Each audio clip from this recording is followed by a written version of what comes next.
All right, ladies and gentlemen, welcome and thank you for your patience. We are live for NASCAR Cup Series practice and qualifying from Richmond Raceway. I had some Hulu technical difficulties that were going on there for a second, but it is resolved, and I do have practice coverage now on my television screen and going to regurgitate the information, obviously, to you guys throughout the course of today's live commentary stream. First of two, we've got the Craftsman Truck Series later on tonight, a little Fast Friday action for you, if you will.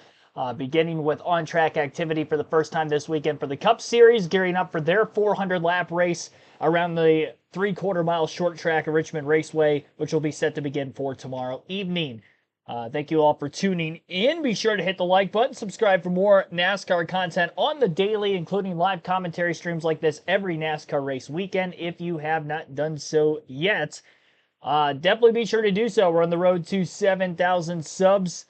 And as we're getting kick-started here, we're already at 7 likes in the early going. So, yeah, apologize for that again. I was trying to get the Hulu logged in. I mean, it was a late thing.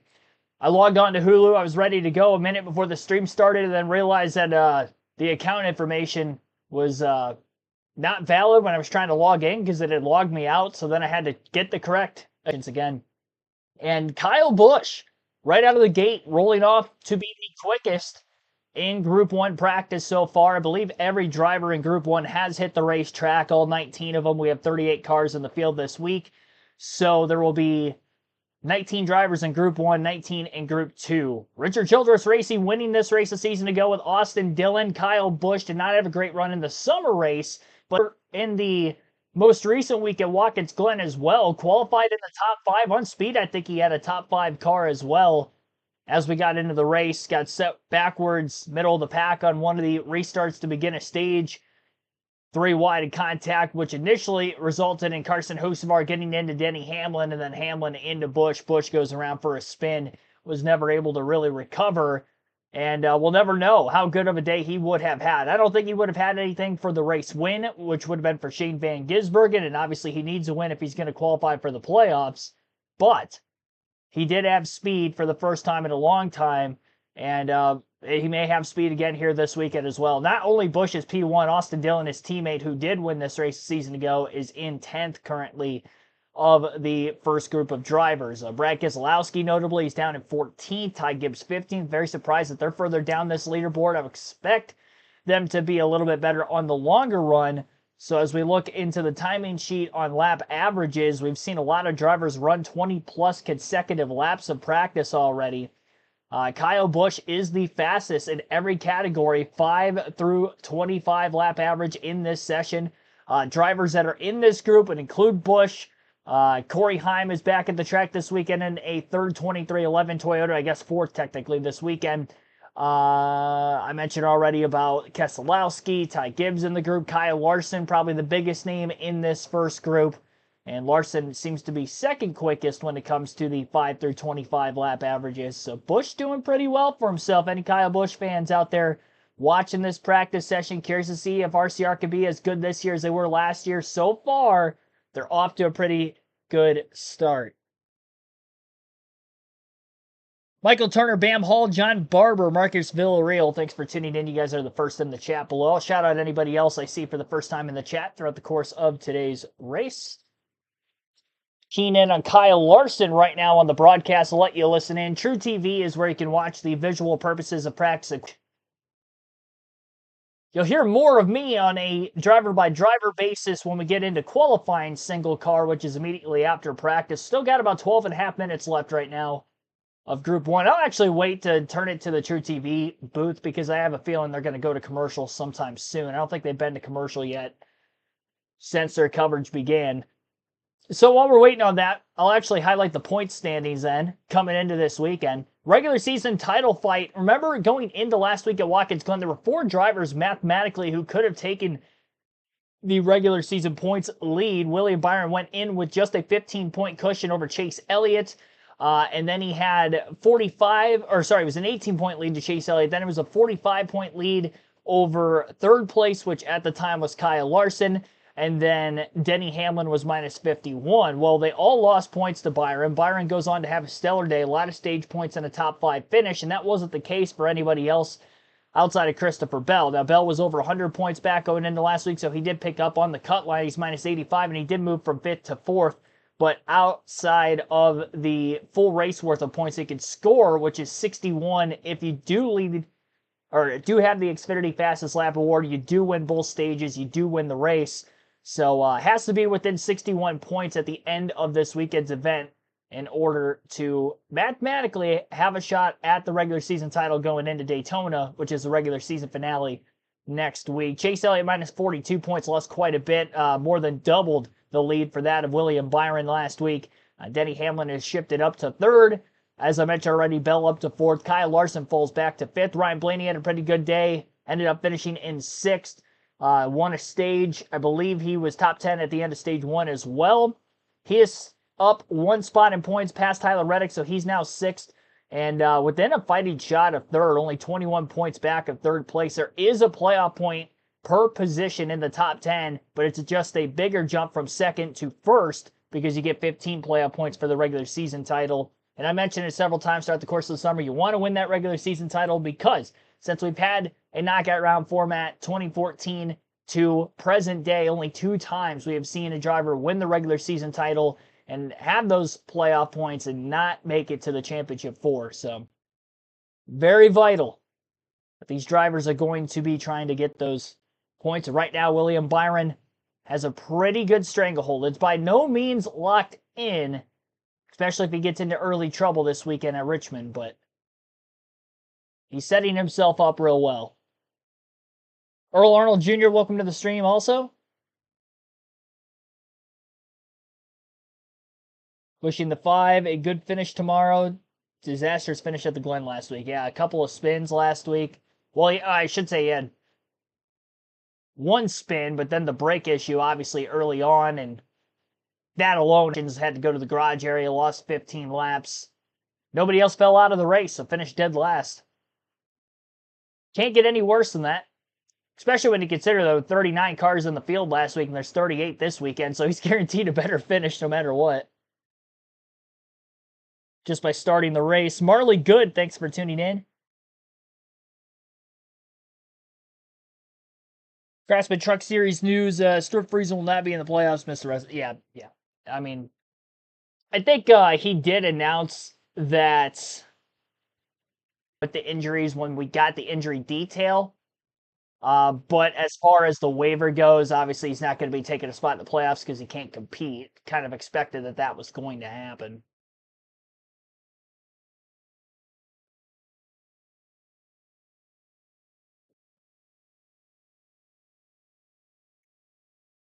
So going back to the practice leaderboard side of things, I'll highlight the playoff standings when we get to the break period between Group 1 and Group 2 of practice. But as far as this group goes, 22.848 is the fast lap for Kyle Busch, an average lap speed of 118.72 miles per hour, 172 miles per hour. And I'll refresh the page real quick as well, because I don't believe our leaderboard has calculated how many laps we've seen ran. 31 laps consecutively for Busch. Nemechek has been out there for 40 plus. Good feel for how the tires are going to fall off, because we will see a ton of tire fall off on this very old Richmond Raceway surface. Last paved, resealed back in 2000. Very low grip. One of the most, if not the most, low grip racetrack on the schedule. So it's not going to be like Iowa Speedway where we had 0 tire fall off a couple weeks ago with the freshly paved corners, only 1 year on the surface. We've got 25 years here at Richmond, and we're going to see a lot of movement, especially at the green flag pit stop sequencing. Stage 2, Stage 3, longer than Stage 1. And it'll be a strategy of whether or not you pit once if it goes green all the way through, or if you pit twice. Tires are going to be very, very important. We haven't seen that much really throughout the summer months of NASCAR, not just on the short tracks. Definitely the lowest grip short track we go to. Ethan Chua, welcome to the stream. Yep, Corey Heim in the race this weekend. The 2 cars outside of the regular 36 that we would see every weekend that are running is Corey Heim in the 67 for 2311, and then Jesse Love is in the 33 for Richard Childress Racing in a third entry.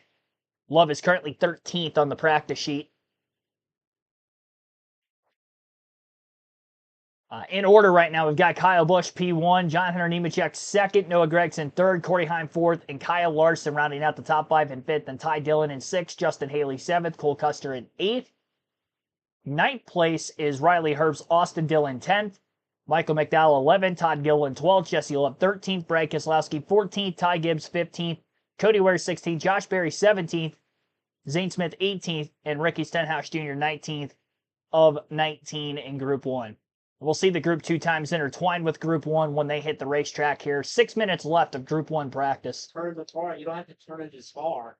I found my career moved on. I kept running a smaller wheel, and faster steering because I thought I could respond to the car better. I could drive the car booster like that. Sometimes it's just a feel thing. Sometimes also these tires, it's going to sound crazy, but they just literally need to be slipped more. Like that they just need to be turned more. They get far enough into it. That wouldn't happen on new tires. My only concern about a small steering wheel would be going to qualify when the car should respond very quickly. Now Kyle Busch, tons of talent, wouldn't be a concern with him. So I want to make sure that he, wants to be able to do it here on old tires. It probably does feel better. Tell you what, when he went back out, those tires, you always want to look at that, Steve, when they kind of cool down for a minute, how do they refire? That's what the teams will call it. They refire pretty quick for Kyle Busch. He tracked down Brad Keselowski pretty quickly here, and he's kind of been stalled since then. Yeah, but he also has about 15-lap pressure tires than Busch, 10-lap pressure tires. So I think that helps also. Because here's Ty Gibbs. So he has, I don't know, about, it's pretty much the same as Kyle Busch. And it could have been they made a change, just the car just go. Yeah. They made a change on the 8 car. It just doesn't like the change. Not every change you make is right. Brad Keselowski leading this line. Steve, you talked about it. When he came out on the racetrack, he's only 14 fastest. He only ran a 23:20. He has run 46 straight laps. Last lap of 25. That was a 25:60. I think his pace is really good. The question is his pace good because he was so slow taking off, intentionally slow taking off? Did he do that to gain an advantage on the end? And if he did, then you would need to actually to be good, you would need to be faster than everybody else, not be to them on a long run. Almost like you give up too much time early in the run. Mama Smith, what's happening down on pit road? Yeah, guys, I've made my way down to turn 1. So just kind of watch and see where they're changing their lines. We've been watching the tire fall off, and typically as tires fall off, you move around. Well, this place is so line sensitive that they really haven't. If you watch most of the time, maybe they'll try the top, and then the next lap they're back around the bottom. I've been watching the 67 of Corey Heim and Kyle Busch specifically, 2 of the guys in the top 5. Line center, but it's this place down in turn 1. There's a little mark you're kind of looking for. Is that right? I've always found this place to be very line sensitive, and probably the entrance to these corners are some of the most difficult. I think in the race, we'll see them all over the racetrack as this tire lays rubber down. I think they'll move around more in the race. We see that quite often here, Steve, where in the first practice, everybody kind of gets locked at the bottom. Some people try the middle and the top, but come tomorrow night, I think they'll be running everywhere. Steve, do you find this to be one of the wider short tracks that the Cup Series has to work with? I think it's wider, but to win, you have to be able to roll the ball. I think the second lane is there if your car drives bad or you have to work through traffic.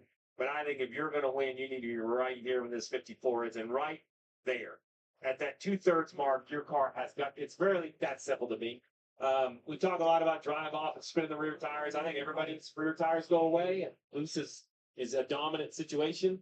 The best way to help drive off I've ever found is make the front tires work and let the car change direction. Let the driver get his steering wheel straight. So when he steps on the gas, the car goes forward instead of trying to spin the rear tires, pushing it through the front tires. Jeff, we made it 22 minutes into the show and haven't talked about Austin Dillon yet. The controversy that was last year. Obviously, all that went on with the end of the race that Steve kind of talked about earlier. Austin Dillon was going to win this race on speed until late caution. Yeah, and then, took a big lunge to Joey Logano, ends up making contact. This contact with Denny Hamlin. ended up winning the race, but penalized and essentially this race was not, sprint was not allowed to use the Eagle in the playoff. You mentioned the late yellow. He was still the best car on pit road. He just fumbled the restart. Yeah. And I think that's very, very hard. You can't simulate it. And Austin just didn't get up against Joey Logano, Denny Ham, the guys that start on the front row a lot. They are in practice for that, right? It's like being in contention to win your first golf tournament feels different, right? Well, it wasn't his first race, but it had been a long time, and it just wasn't the restart he needed. A clean restart, I don't think anyone goes by him. So, Jeff, if you're a desperate driver needing a win to be able to make the playoff, do you know where the line is of what you can and cannot do Saturday night after last year? Well, I think the ruling by NASCAR helped define the line you can and cannot do, but you know, because everybody's opinion on what's over the line is a little bit different. It's a little bit different, but NASCAR made it clear they're going to try to keep it. You feel like you intentionally spin a couple guys within the race. That's over the top. But I think if you're going to wreck somebody, you got to put a little camo on. Like, you don't want to just, cannonball two guys in the last corner. That would be over the line. Okay, so that from that standpoint, we certainly know. No, on a serious note, when he didn't get the restart he wanted, he went down and wanted to double wide. That's when he should have run him up. If he would have straightened the wheel there and ran him up into the great stuff and cleared, that would have been perhaps dirty appearing, but that's not going to lose a race. Nobody's going to take that away. But when you take the white and go into the last corner and just run a couple guys over, I think, to Jeff's point, I don't know where the line is, but that was clearly over for me. Well, it definitely wasn't NASCAR. Yeah, right. Yeah, exactly. Exactly. His teammate Kyle Busch fastest here with Group 1. And that Group 1 session is open. Red and black flag out, so Group 1 session is now done. Group 2 will hit the racetrack following the commercial break on True TV. Again, Kyle Busch, fastest overall for Group 1, 22.848, the fastest lap. He ended up putting down, it looks like, 42 laps in his session. Same for the 42 of Jonathan Nemechek, who ended up second. Noah Gragson third, Corey Heim fourth, Kyle Larson rounds out the top 5. Jeffrey King, welcome to the stream. Wade, welcome to the stream as well. I saw you pop in the chat a little bit ago. We'll do some NASCAR trivia when we get into about the 10-minute mark or so in Group 2 practice.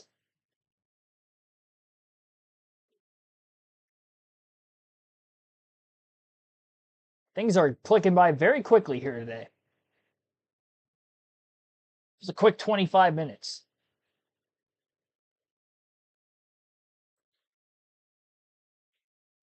Anyone lock into the playoffs on points tomorrow night? Tyler Reddick can. Mathematically, you would have to be 61 points. Actually, no, to outscore somebody. I think 54 is the number that you could actually outscore one driver in a race. So I believe if you are, by tiebreaker rules, 55 points above 15th, then you would lock yourself in. And the reason why it's 15th, ahead of 16th. I had that wrong. 55 points ahead of 16th in the playoff standings would lock you in. So technically, Reddick and Bowman could get in tomorrow on points. And the reason why it has to be 16th and not 17th is because if we get a new winner, either obviously at Richmond or Daytona, that would shift the cut line up one extra spot. So that's why you'd have to be ahead of 16th by that much and not 17th. So yeah, 55 points ahead of 17th place. Or 60, sorry, I had that right the first time. 55 points ahead of 16th place after tomorrow's race at Richmond, and you'll be in the playoffs. So Reddick has a very good chance of it. Bowman's going to have a really, really solid points day in comparison to Chris Buescher if he were to get in. It's a good segue to get into the playoff standing side of things. I mentioned already to you guys about the regular season championship battle at the start of the stream. So now as we're in the break period between Group 1 and Group 2 practice, here are the playoff standings. And we know that there are 13 different winners. Therefore, there are 13 drivers locked into the Cup Series playoff field out of 16 possible spots. Denny Hamlin and Shane Van Gisbergen both have 4 wins on the season. 3 for Christopher Bell and Kyle Larson, 2 for William Byron, and then 1 for Chase Elliott, Ryan Blaney, Chase Briscoe, Bubba Wallace, Joey Logano, Ross Chastain, Austin Cindric, and Josh Berry.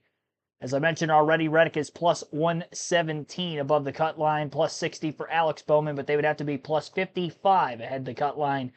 Pretty much Reddick just has to not give up a ton of points and Buescher have a really solid day tomorrow in order for Tyler Reddick to clinch his spot into the playoffs on points after tomorrow night's race. 24 points, 26, I did my math wrong there, 26 points ahead of him. So he would have to outscore Chris Buescher by 29 points in order to lock himself in tomorrow for the points side of things. So we'll keep an eye on both of those two, as well as everybody else, obviously, below the cut line. Mathematically below the cut line, the only drivers who could outpoint outpoint Chris Buescher are Ryan Preece, who is minus 34, and then minus 102 for Kyle Busch. Ty Gibbs on back, must-win situation mathematically. Kyle Busch, although very near in a must-win situation mathematically, was quickest in practice. The win would solve all of your answers. Here is Kyle Busch standing by. So, car balance felt really good, really close right off the truck there. So that was a good remembrance of what is good here at Richmond for us in our Rebel Chevrolet. And, we just got to go to work on the long run. You just got to hold on, so only a 20, 30 lap run, whatever. Story. Smaller wheel better for what you're doing today? There's just a lot of steering movement as you go with laps, a lot of little corrections and a lot of tiny little things that you got to keep up with. So smaller is faster, so easier to keep up with. All right, we'll see how Kyle does. His qualifying session will come up after the next 25-minute practice session, guys. Tell you what, Kyle Busch, pretty happy with the race car, not only top of the board, but as Dave mentioned, leading every lap average, Steve. Yeah, this is Just for the playoff side of things alone, I mean, if Kyle Busch were to win tomorrow, snapping that long winless streak would be at no better time than this weekend, or next week, technically, at Daytona. But it would be pretty cool to do that on a non-super speedway. He did finish second in the regular season finale at Daytona last year.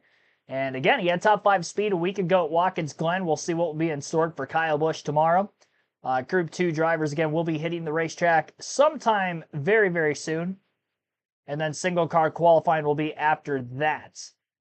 We'll get about 8 to 10 minutes or so into practice, kind of see where the leaderboard is shaping up when we mix times. Who's the fastest? We'll track everything at the end of practice. We'll end up having some NASCAR Sporkle trivia sprinkled in before qualifying begins.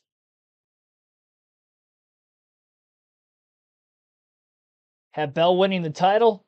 Sleeping Giant. Yeah, I would probably favor Bell just for the sake that the championship race is at Phoenix. I mean, that strategy has worked out well for me the last couple years of picking a champion when we get into the... And Penske just hasn't looked as good on the shorter, flatter ovals this season compared to what they have had with speed in the shorter, flatter ovals. Now, we do have a couple more on the schedule that we would have already ran this time of the year last year and the couple years prior that we haven't gone to yet this year because both New Hampshire and Gateway are in the playoffs. And I think whoever performs really well on the speed department side of things, maybe even wins a race or two out of those, Phoenix with a shot at the title. Those are going to be the 2 most important races kind of looking for the championship output. Shahir Gaming and Entertainment, welcome to the stream. Bell, Byron, or SVG? I don't know about SVG, but he's got a lot of wins. Playoff points will go pretty far, but he hasn't scored a single top 10 finish on an oval yet. And considering there's only one road course in the 10-race playoff, the odds are not in his favor. He'll need some help to get out of the round of 16. He's gotten better on the ovals from where he was earlier in the season, but there's still a lot of improvements still to go through. Which, again, he is a rookie. And he's going to all these tracks for the first time. Majority of them. There's very few tracks on the non-drafting side of things that we actually go to more than once anymore. of the tracks that are in the playoffs he would have had laps at already. Bristol, which would be in the round of 16. Obviously, he's ran Dig already, the Roval, but again, these are tracks that he's already raced at our super speedways or road courses. Phoenix, obviously, where the championship 4 is at. Martinsville. There's a couple of them, but not many. Kansas. Vegas. There's more than what I thought. I was just I was missing a few. But he's still going to need a big upgrade from where he finished in those races earlier in the season. Just how he ran overall, because stage points are obviously going to be huge too. He has been qualifying significantly better, which I think has really helped him in his race finish results along the way. We couldn't I need to get me closer. I think I can clear the catch fence, but I'm not getting all the way to the stands. Okay. I'm not willing. You don't to think so? No. Why don't we work on this competition? That seems like it would be fun. You know why? Because I'm concerned that I would injure myself. Oh man, come on, You've had a football kick bet for over a year that still hadn't happened, so we can't. Wait, no, back up. What's the football kick? Neither with us. Odd story, but Yeah, the guy that normally sits to your left over there thinks he can make a 40-something yard field goal. Russell, our stat guy, thinks he could make a 40-yard field goal. he can't see 40 yards. But So you're saying it's not going to happen, is what you're going to say? Correct. Could any of of us course, make we a 20-yard field was a goal? year, so we don't really know. But All right, we have enough confidence. we're going to make this happen. That's all I'm feeling. Group 2 on the track right now.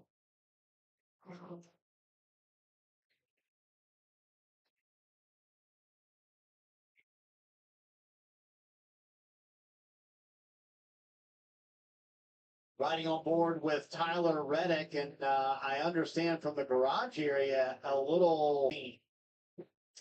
Yeah, a couple issues in inspection. And what happens with that is you lose your car chief and lose your pit selection. Credit to Matt Weaver there, That's always on the scene. better than your third. If you fail a third time, you have a pass through and it gets really messy. So nice job from the team to making sure they pass that time. Yeah, I believe it was Nashville, Jeff, where we saw a similar issue in the 16. Yeah, it's at this is toward the end of the year. A couple races left for the playoffs, and Marty, we need some breaking music. Okay. Like I don't know. Well, what am I supposed to That work was on a lot. first? The breaking news music or the kicking competition? The breaking news music. Yeah. Is number one. Kicking competition is never going to happen. Well, we gotta Green, make- green. Got to make it happen. Should we be surprised? Denny Hamlin immediately jumps up to third fastest here, and as Group 2 goes out. Not his numbers here. Well, yeah, there's no one better at short track racing, and if this race comes down to tire preservation, that combination of speed and saving tire, I would put Denny Hamlin on top of the list of being able to do both of those things. Yeah, last three finishes here are second, first, second. So he just knows how to be around at the finish. He's the only one in this group, in the top 10 in speed. He's third fastest. The next fastest in this group is Christopher Bell, his teammate, but he's 14. Now Oh, they're that- 11. Third fastest is pretty impressive. You slow down there to get some clear track. You start to catch the car in front of him, so he slows down a couple seconds. That also will conveniently hurt your 5 and 10 lap average for nobody to look at you. Does that happen, Steve? Absolutely. You absolutely play some games to mess the data up, not show up on anyone's radar. I mean, I think he's on everybody's radar before he even Yeah, showed up. I don't think it's hiding to him. I think Yeah. really, to be honest, he was catching the back of, I don't know who it was, maybe the 12 and the 19, and he just wanted some clear track. Didn't want the dirty air to mess with his balance. You mentioned his teammate Christopher Bell. I talked to Adam Stevens before the Watkins Glen race, Jeff, and he said, "Man, we've gotta get some momentum built here." And when you look at the Glen and Richmond, two of our best racetracks, we have to take advantage. They did that last week with a nice second place finish. Question is, can they do it tomorrow night? I think they can. I like this race team. I really think that with a couple races left going into the playoffs, I just feel like this team is very capable of winning the championship this year. And we've seen almost every year when the playoffs start, someone steps up. I just feel like this team has every bit of opportunity of making that happen. Steve, if you asked Christopher Bell about Richmond, he said, man, if I just wouldn't have sped in the last 3 races, I'd have been okay because every one of those speeding penalties came at a bad time, either leading or the last stop of the day, just very inopportune. And they've really been one of the cars to beat the last couple of years. Yeah, just at some point you have to line up the execution with the potential of your race car, and that's what they've struggled with here. Now they do that amazingly about everywhere we go. But this track itself has perplexed a lot of drivers between balance. The pit road here is long. Oh boy, that was a huge slide with the back of the 20 right there. Major correction. Yeah, they crank to the right. Richmond, I think Joey Logano is pretty near the top of that list, Jeff. He is, but you wouldn't think so by looking at lap times right now. He is the slowest car that has been on the racetrack, down in 38th place. But I wonder if some of that is a little bit of gamemanship. Like, can I roll off of here, not worry about how fast I go, save a little bit of tire, and find on the other end of the run speed? And if he does, if this 22 car, who's the slowest on the racetrack, if toward the end of this run, he is the best on the racetrack, then everybody in the garage will say, oh, driver, you're going to have to save me some tire, or we're going to have to understand how much speed we can give up early in the run and still be okay late in the run. Because if you give up 15, on a restart, if you go right around and give up 10, 12 spots, and will you ever get it back? And everybody in the garage area will look at this lap time because it's hard to imagine that the 22 car is the slowest car here. It's just hard to imagine they're that far off on speed. Some of this could be product of a tire test. They spent a couple of days up in New Hampshire running on a really, really soft tire. And it seemed like the easier they took off, the longer it went on the long run. I think he just said on the radio, do you want to come in and make it better, though? So I don't think he loves the car that he's driving. I mean, it's kind of leveled out with everybody else, though, to your point. Yeah, that tire they used at New Hampshire, Steve, was this tire. So they have a lot of time. So does Christopher Bell and Ross Chastain on this tire. And that was the week of Indianapolis, so just a couple of weeks ago. You got to get the conversation about, if you're at home and you enjoy the Gatto fan, you just started to say his car's not very good. See, why don't they come down pit road and work on it? Well, if it's at all, They just talked about this in Group 1. But anyway, Joey Logano dead last in practice right now. 38th of 38. That's concerning. Because there are some teams that have made laps that you would think, oh, he's got to be faster than, Cody Ware or Riley Herbst or, just like other names that come to mind. Maybe even Jesse Love. Yeah, that is not good for Joey.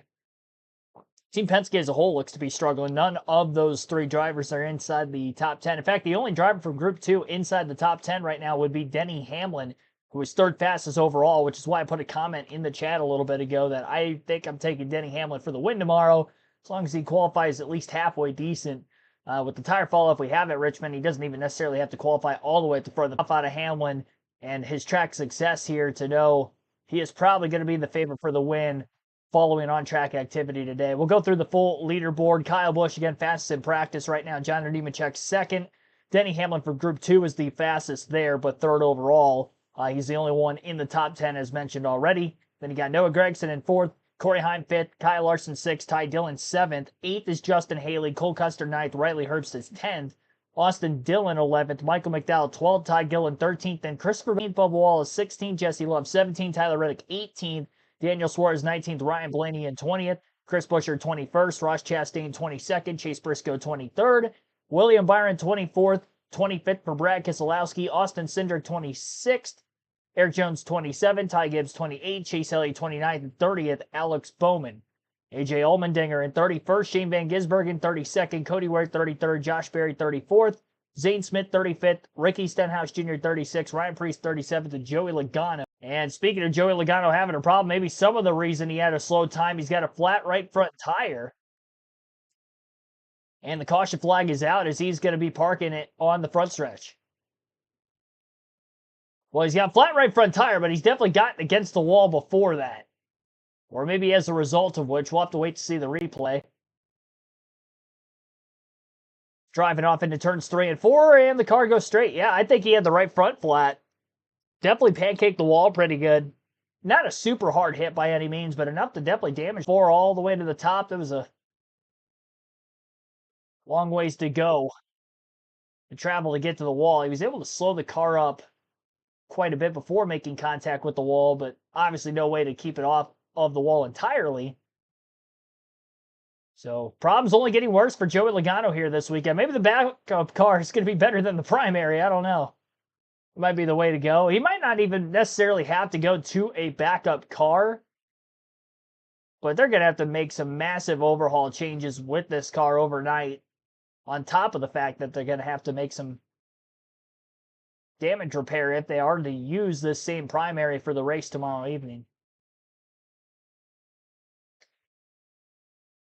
Hamlin's fast lap from this group, by the way, 22.899. And again, Busch, 22.848, the quickest. We're not going to see a different set of names jump up the leaderboard here in practice because you only get one set of tires. And Richmond's got a ton of tire fall off. So we'll go over this full list of the practice names. Excuse me. I keep slipping on my speech. I'll be ready to go for the truck race tonight and qualifying here in a little bit. Don't you worry.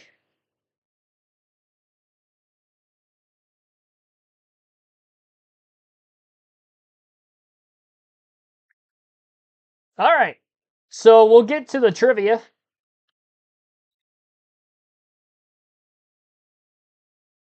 And we'll go NASCAR Sporkle Richmond because it is a Richmond race weekend. That's winners. Not exactly what I wanted to do. NASCAR Richmond. We'll try to find a Richmond race quiz. Or races. Could be plural. Tim Richmond, not exactly what I was looking for.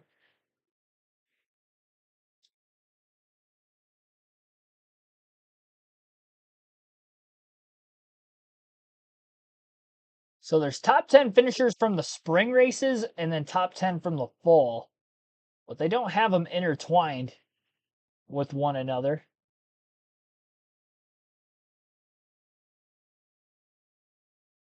And then all-time laps led.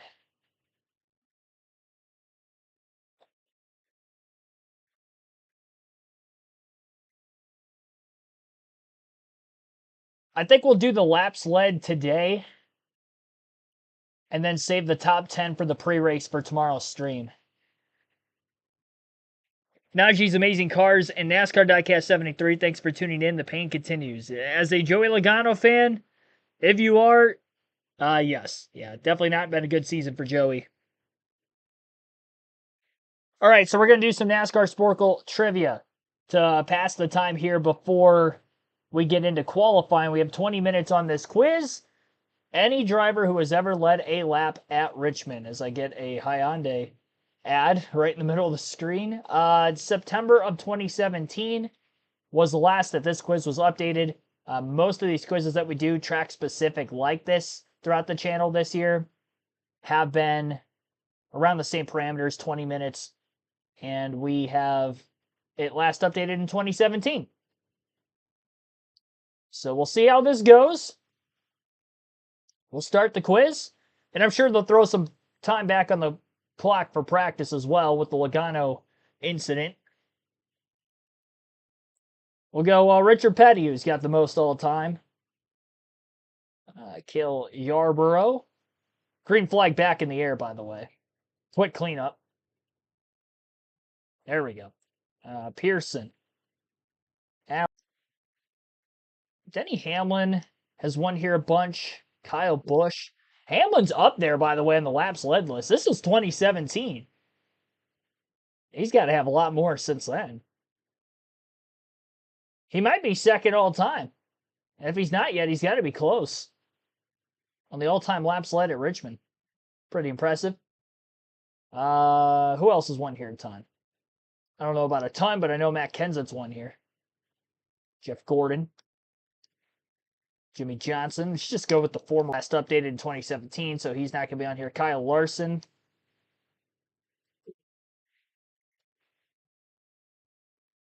I know Byron's not going to be on the list.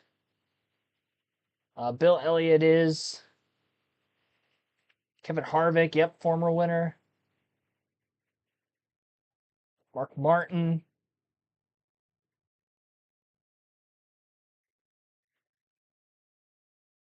Vickers has led quite a few laps here.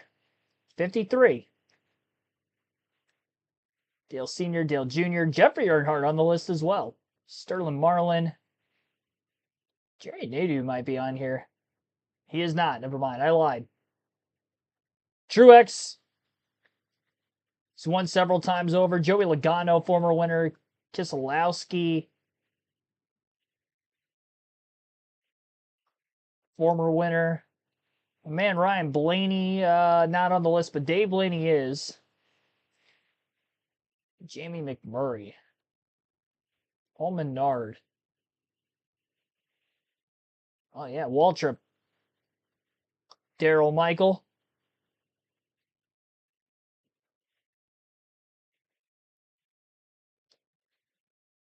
Fireball Roberts. They've been racing here for a really long time, so there's going to be a lot of early names like Joe Weatherly. Marvin Panch is probably on here. Nope, Panch is not. Never mind.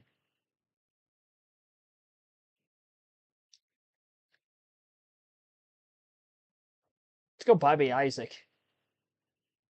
I always spell his name wrong.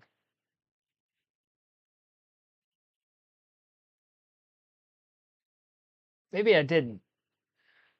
Ah, there we go. 2 A's. 2 A's. I always put 2 C's. JJ Haley's probably on here. No, he's not. Never mind. I lied. Stremme. Let's go Sorensen. Nope.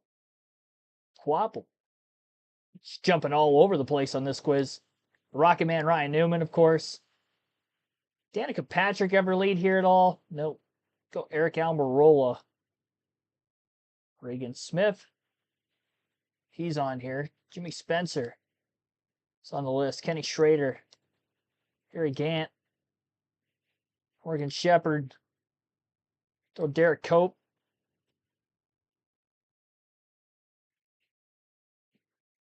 AJ Allmendinger. Bobby Hamilton. Johnny Benson. Forgot him last week, so can't do that again. Clint Boyer. Another former winner. Alan Poolwicki. J.D. McDuffie. I'll throw him in there. Yep, he's on here. Tony Stewart. I have not. The Burtons.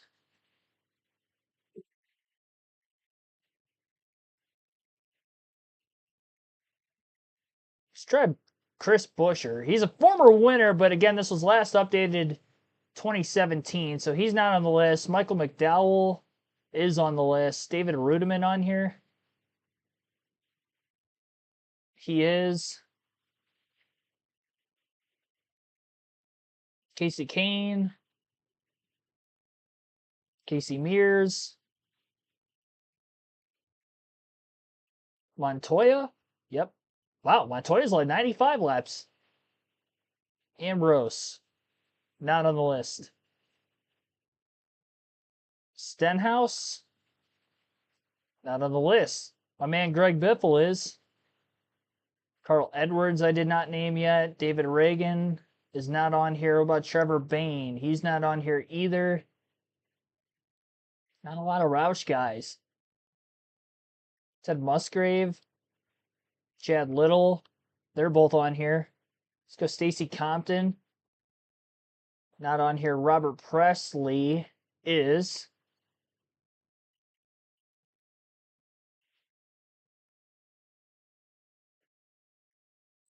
See what the who does the chat have? I think the chat's put anybody that I haven't to this point. Second all time. Got a Kenny and a Mike Wallace with that as well. Scott Riggs. He's not on here. Okay. Elliott Sadler. Ricky Rudd. David Gilliland. Gilliland. Yeah, he's not on here. Okay. Dave Marcus.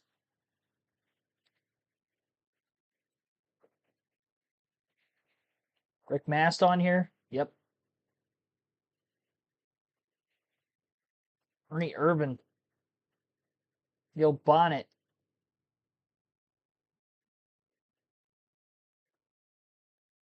Daniel Suarez in his early part of his career. Chastain, probably not. Dylan. Not up to 2017 at least. Nemechek. Ricky Craven on the list. Eric Jones? No. Breeze? No.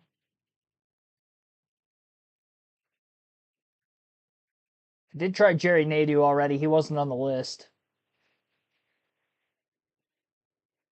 Our quiz, if you're just tuning in, by the way, anybody who has ever led a lap at Richmond. I have not named. It's good, like Josh Wise, Landon Castle. Landon Castle's on the list. Parker Kligerman, Brett Moffitt, Stephen Light.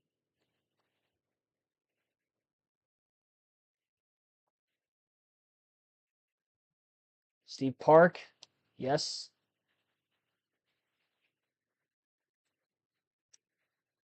I'm sure Bell's led, just not from 2017 or before. Or after. 2017 or before.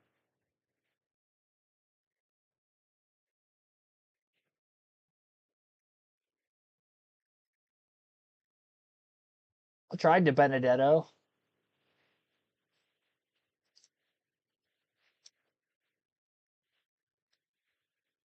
He's not on here.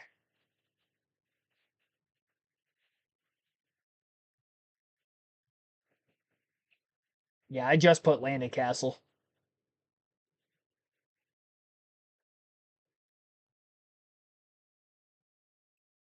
Who else are we going with?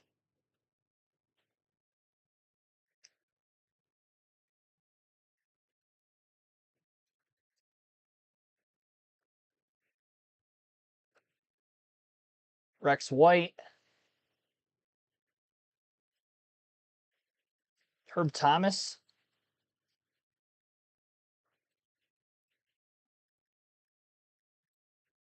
Benny Parsons. Got Phil Parsons too.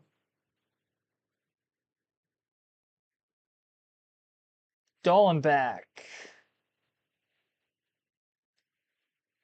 He's not on here.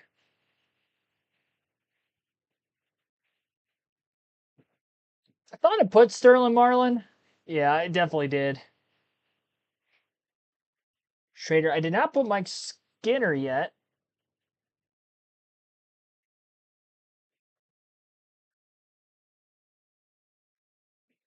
Johnny Sauter. Jeff Green. Jeff Green's on the list. What about Tony Raines? Ooh, there we go.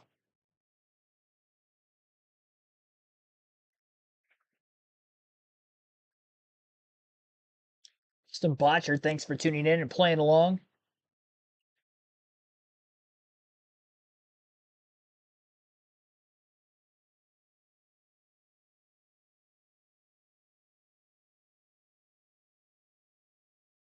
Joe Ruttman.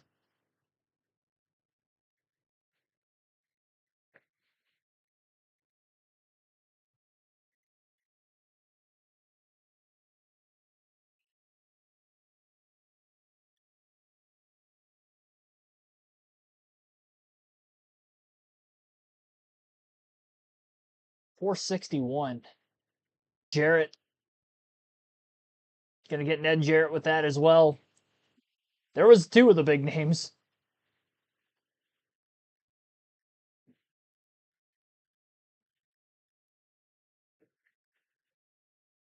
So got about 3.5 minutes left to practice, by the way. Jeff Bodine, there's another big name.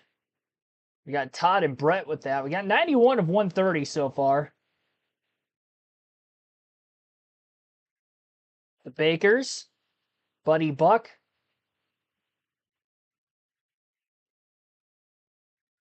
See, the last couple of weeks, we haven't raced at tracks that were back in the 70s, 60s, 70s. So it's been a few weeks since I've had to think of names like that. Gotten a handful of them.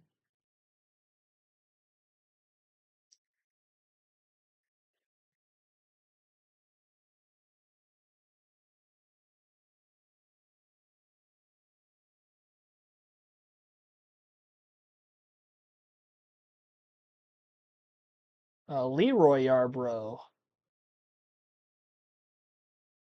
Not on the list. Yeah, there's definitely going to be some back markers on here. We've named quite a few of them. I do have Sadler. Try Brennan Gaughan. No, I haven't tried Sam Hornish yet. He's not on here.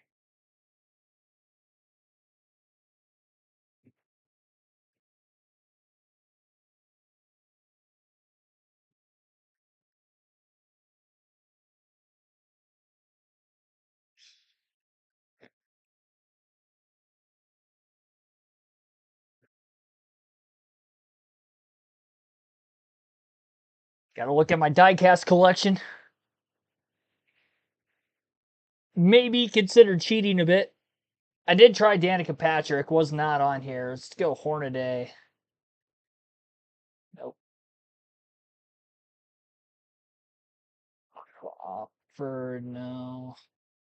Jack Sprague. Not on the list. Mike Bliss. Is not on here either. Huh. Frank Powers, welcome to the stream. Tim Richmond.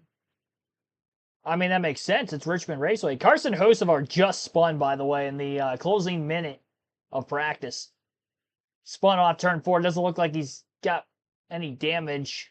Left side tire, left rear looks soft. Might have been from after the slide. Spin and a save, it looks like, for Carson. Trivia is anybody who's ever led a lap at Richmond.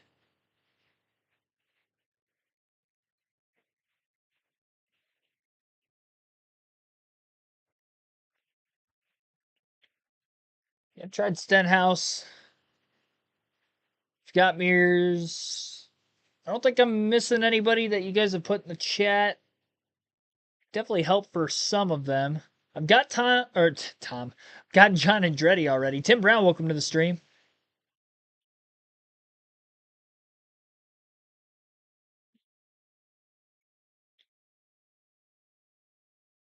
There's still several drivers who have led more than 100 laps here that I do not have. We have 5 minutes left on our quiz. Got 94 of 130. I've tried Yaley.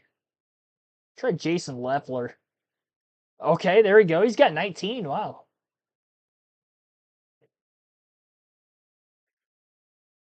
Casey Atwood. Oh, Jeremy Millen.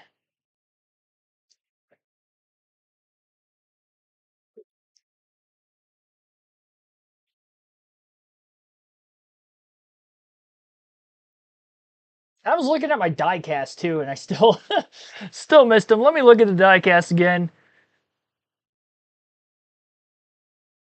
I've got him.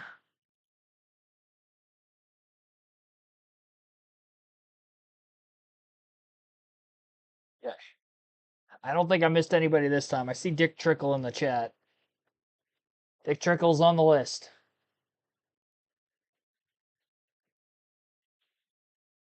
Got Boyer, Johnson.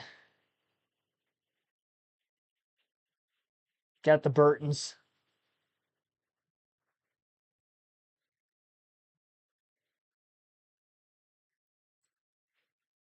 Every time I hear Dick Trickle's name come up, I always think of that 70s show. Eric mentioned about Dick Trickle, and then his mom said, "What? He's a professional race car driver." Yes, he is. No, Hoer is not going to be on the list. It's not a road course. I'll put Hendrick. Ray Hendrick? What? We got lucky with that. Billy, thank you. With that logic, put Richard Childress in here. I can't believe that worked for both of them. Oh, jeez.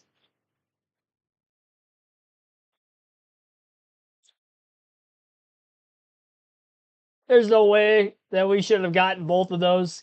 Kenny Irwin I haven't named yet. We're at 100. 100 of 130. Oh, jeez.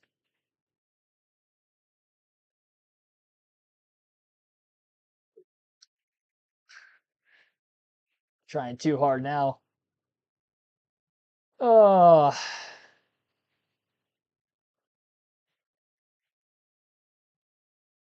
Who are guys that I usually forget, like on a consistent basis with these quizzes?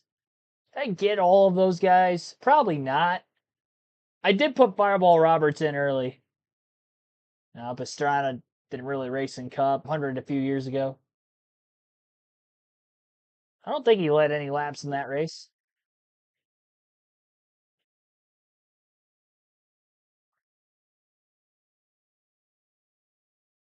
We're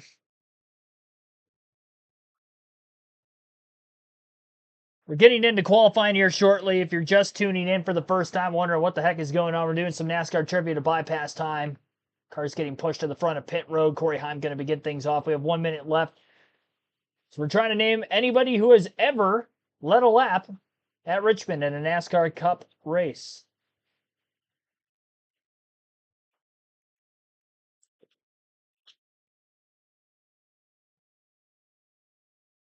Let's go.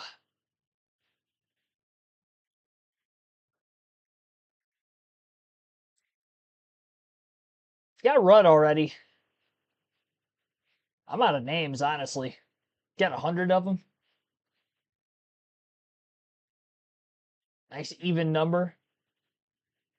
Ross Chastain's got boxer shorts. Looking like his driver suit. Or his driver suit looks like boxer shorts around the area where you'd be wearing boxers.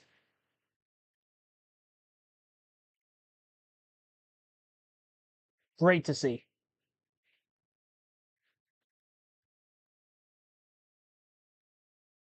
That's how you advertise there.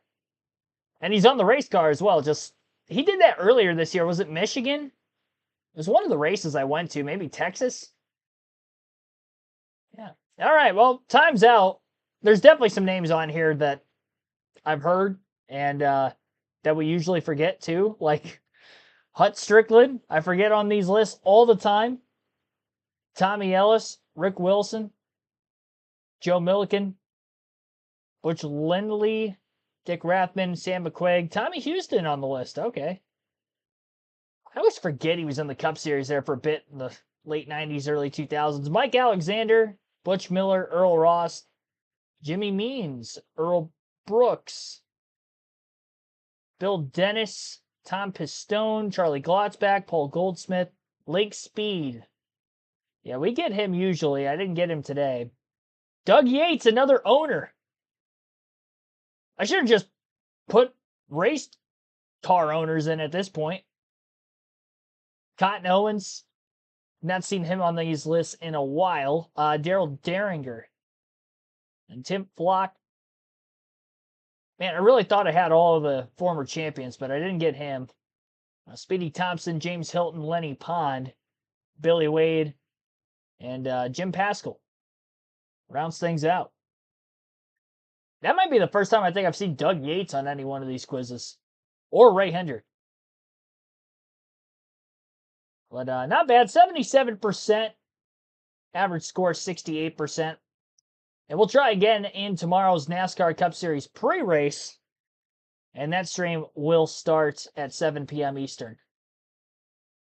We'll go through the practice results once again. That wrapped up moments ago.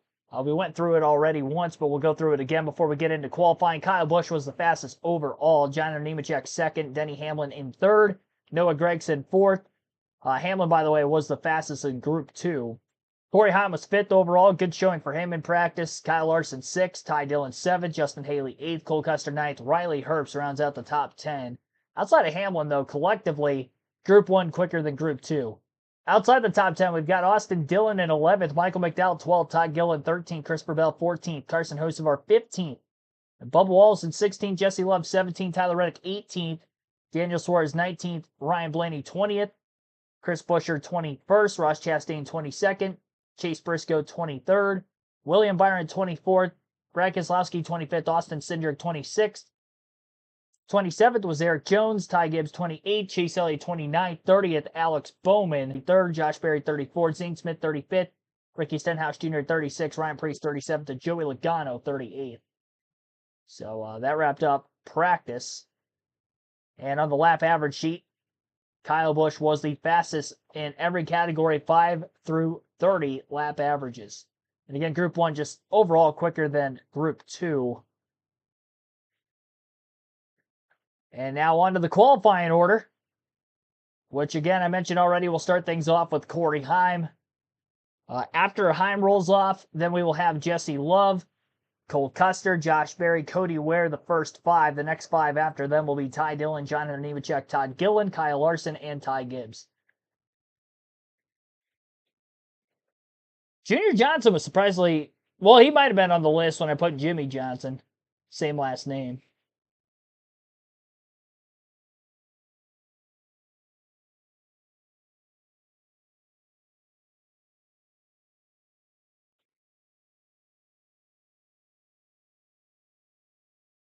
Wade was an answer to the quiz, but not the Wade we see in the chat. His name is not Billy Wade either. His first name's Wade. 2 laps. It's going to be really difficult to set the fastest lap of the 2 on lap 2, but we'll see quite a few drivers try it anyways. Any track that's under 1 mile in length, 2 laps for qualifying, just like we saw at Iowa a couple weeks ago. And that will be the case here as well. So Corey Heim going to be making his debut at Richmond Raceway in the NASCAR Cup Series. And the last time we saw Corey Heim scheduled to run a Cup Series race, it was actually supposed to be at the Chicago Street Course race last month, where he failed to qualify for that race. He will not be going home early today. Nobody will be, in fact, as we will have 38 cars in an allotted 40-car field. Heim will be one of 4 drivers making their Cup Series debuts here at Richmond.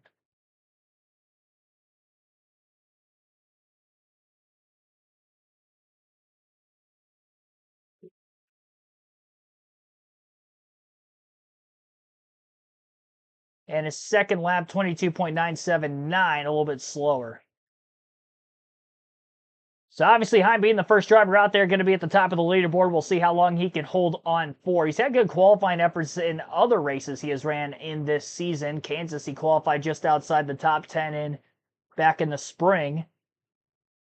On to Jesse Love, who is another one of those 4 drivers making his Richmond Cup Series debut this weekend. He'll be driving the 33 for Richard Childress Racing, a team that won this race a season ago. 22.831 on lap 1 for Love.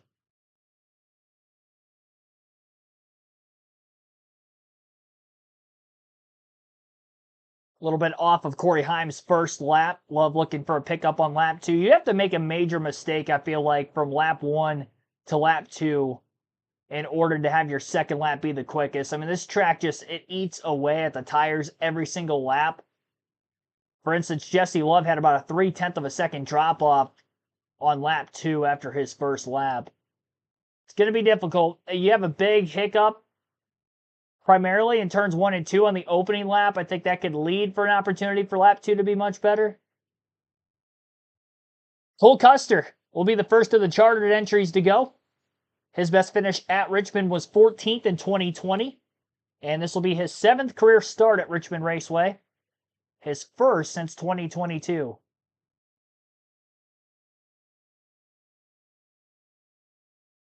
Which would have been in the 41 for SHR at the time, now under the Haas Automation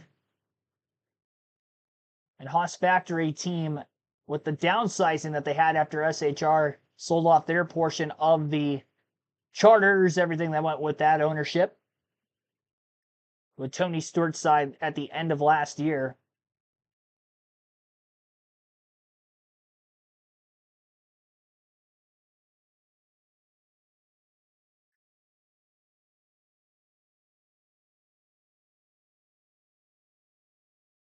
Cole Custer having some issues trying to fire off of pit road right now, so we might have a little bit of a delay.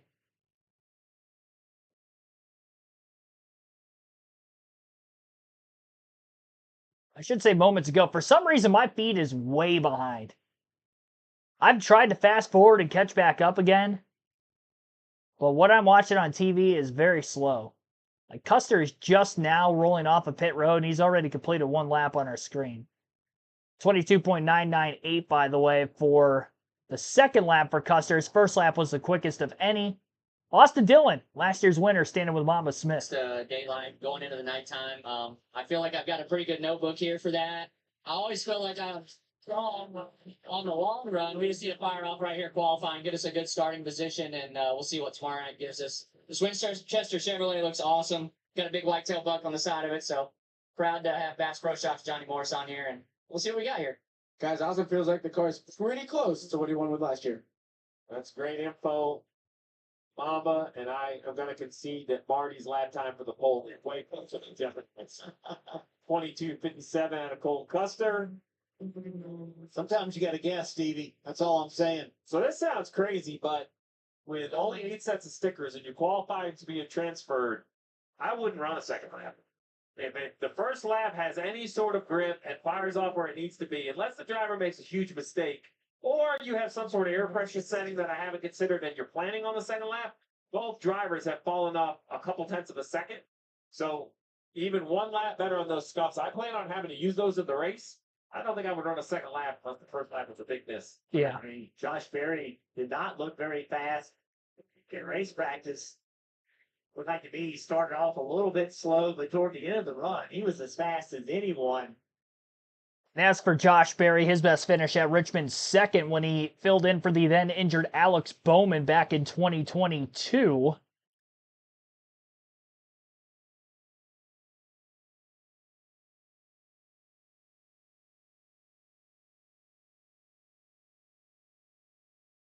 th and 14th in last season's race. The race is at Richmond for Berry. Top of the speed charts for Josh Berry with a 22.787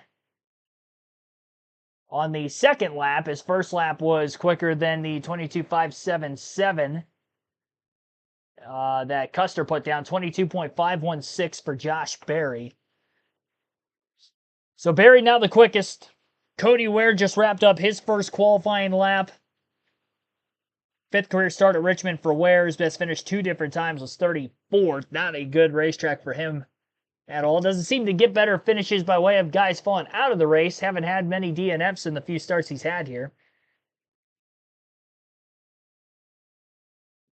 So Ware last of 5. Ty Dillon up next, 17th. His best at Richmond in his Cup career, which was 2022. For Legacy Motor Club. 14th career start at Richmond Raceway for Ty Dillon. It's the first year that we've seen only one start at Richmond outside of the COVID season in 2020, where we also only had one start. Most of the time the Cup Series has ever raced here, it's been 2 starts every time. 22.506 for Ty Dillon to jump to the top spot. 100th of a second faster than Josh Berry's lap. Jonathan Nemechek, his best finish at Richmond, 25th in 2024, is up next.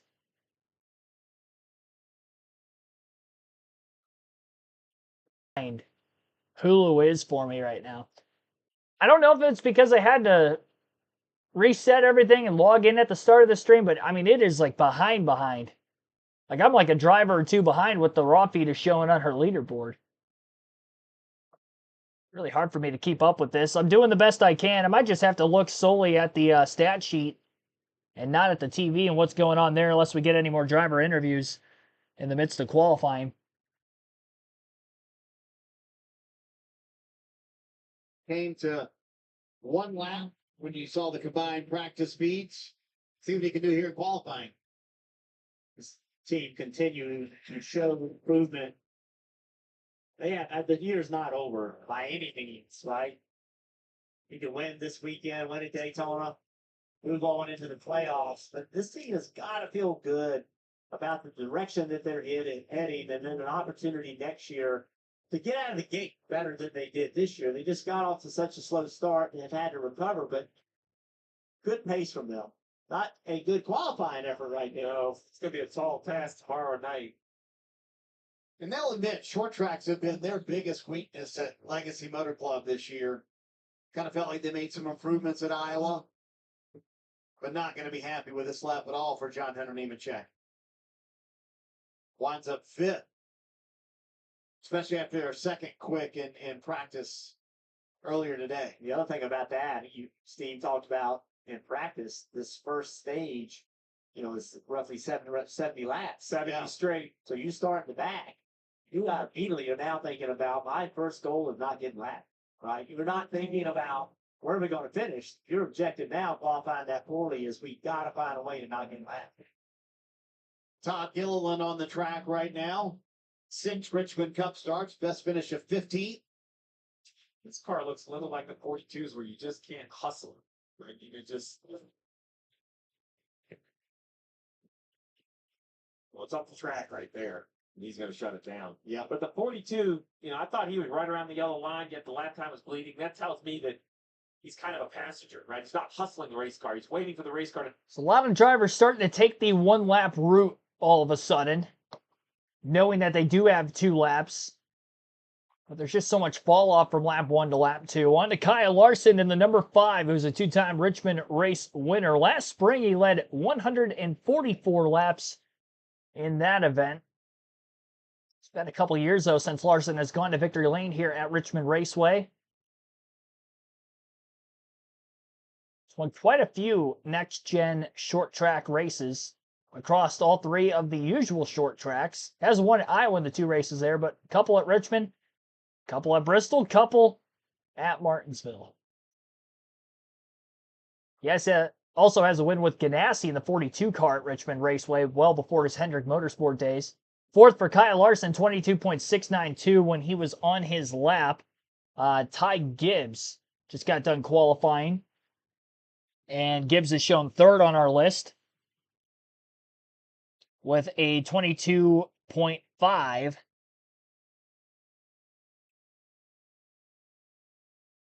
So just 1 spot ahead of where Larson just put his car. 1 top 10 for Gibbs and his 5th in the spring race.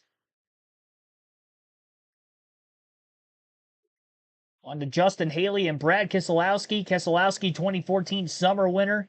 3 top 10 finishes in the last 4 Richmond races for him. Led 102 laps in the summer race here 2 seasons ago. And that was the same race that his teammate Chris Buescher went to victory lane in. Brad had a very fast car at Iowa on a short track just 2 weeks ago. Ended up winning a stage. Led quite a few laps in that race. Brought it home P2. Needs to be 1 spot better this weekend if he's going to want to get into the playoffs. 2 good shots at it with the Summer Daytona race and this weekend, obviously. As a former winner at the track, both of them in those events.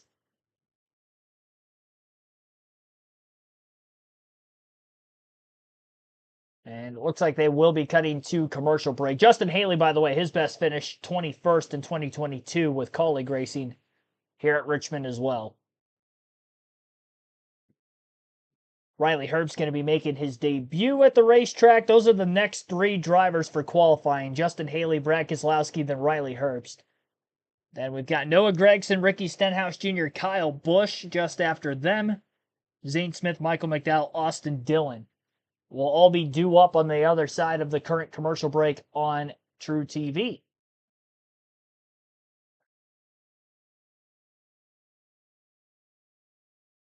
Like goal is to get to 50 for this live commentary stream. We're at 34 right now as qualifying just began, so we don't really have too much longer left on this stream. Be sure to hit the like button if you haven't done so yet.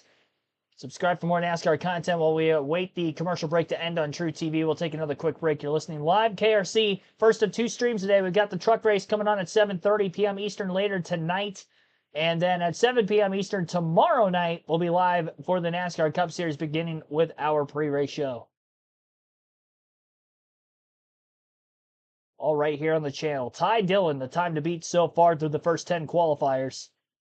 And his best lap was his first and only one, in fact, 22.506. 119.968 mile per hour average for Dillon.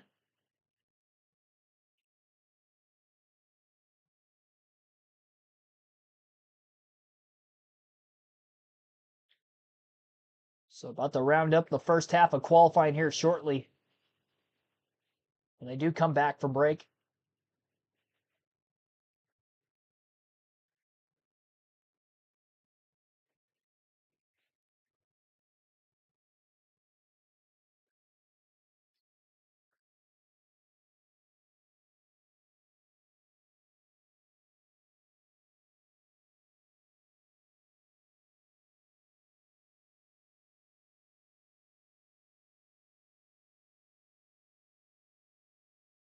Get the chat back up on my phone.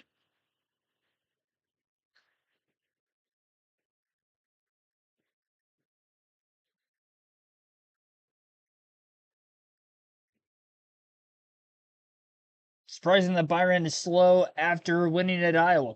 Yeah, Byron's had some pretty good speed at Richmond with this next-gen car, too.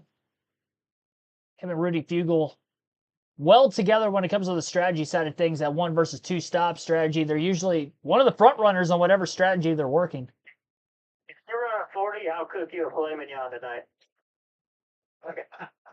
It's Justin Haley's. Sustained interesting if a driver completes a certain qualifying time. Any motivation possible. Ryan Sparks is trying to convince his driver, and I think he tried to run a 40 on corner entry. Oh. Bang, some on exit. Hit the wall there on exit as how well about and six? shuts it down as he goes fifth. No steak for you. Here he is, Jeff, just free off the corner. That looks like typical Richmond. And though I made the mistake once of promising something, Jeff, I know you're going to find this hard to believe, but I had a driver say, what do I have to run for a lap time to end this test? Oh, my goodness. About the middle of 3 and 4 at Charlotte testing, Jeff Gordon told everybody on the radio to drop the lift gate because we were done. And he was dead on the lap time, and we had to go home with about an hour left. How far out did you run that number? Hundreds? Oh, I put it way out there. Didn't think we would get anywhere close to it. I did that once. We had to drop the lift gate because the wrecker pulled it right up to it. Put it on it. I don't think that damage for the 7's going to be too bad, though. A little bit on the wheels, maybe. No, and to your point, just Justin trying to get all he could. And Brad with a really good lap right here. Oh, and the rev chip hard. I'll be happy with this. Yeah, gonna go to the top. Does he shut it down, though, as Brad Kozlowski goes number 1? Immediately, Steve shuts it down. Yeah, I think he knows if he gets it. Good lap. There you go. Good lap. They agree. And that rev chip on the backstretch is the teams know they're going to do it. It's just a question of the upshift and then the downshift could upset the car on corner entry. I think they're better off just riding the rev chip. The beauty is we said it was Price is Right, and the pole's going to be faster than your time, which is going to eliminate your picks. I said 33. Dave, what's happening? In practice, Denny Hamlin was third quick in single lap times. DH approved feel in the 11 for Richmond or something different? It's close. It's close. You know, if we can just get somewhere in your top 10, I think that'll do for tomorrow. So Trent's going to keep getting a little faster as it goes. So obviously with my poor performance, we're accustomed to. So we'll see how it goes. But Trent's has been okay, and we'll see how it goes from here. Right, go digging. I like how he just kind of lobs out there, just a top.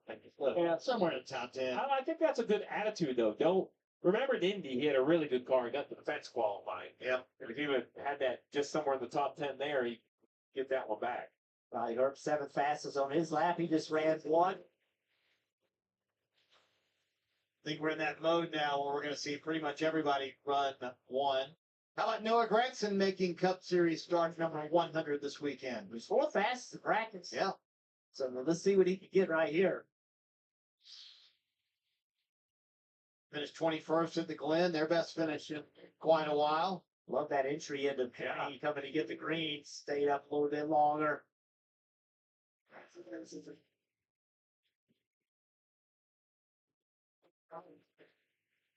Just a smidge tight, look like at the 2/3 mark. We kind of left the line, maybe 30 or 40 feet before he wanted it to, and he misses the bottom here. Same issue. Oh, boy. Wow. Hang on to it. Still fourth quick after an eventful second half of the lap there. Yeah, he shuts it down as well. Check this out, Jeff. Yeah, Noah just trying to be in the gas as early as possible to carry speed all four and just up the racetrack. Qualifying is, takes a bit of, you just have to have a certain amount of risk when you go to qualify. You have to drive the car to the very, very limit, and then it's easy to cross over it. And then when you do, you just gotta groove a little bit, hurts your lap time. But if you don't try to drive it to the limit, you can't qualify well. It's really a very difficult thing to do. Ricky Stenhouse Jr. on the track now. And speaking of Noah Gregson, great track for him. One here in Xfinity.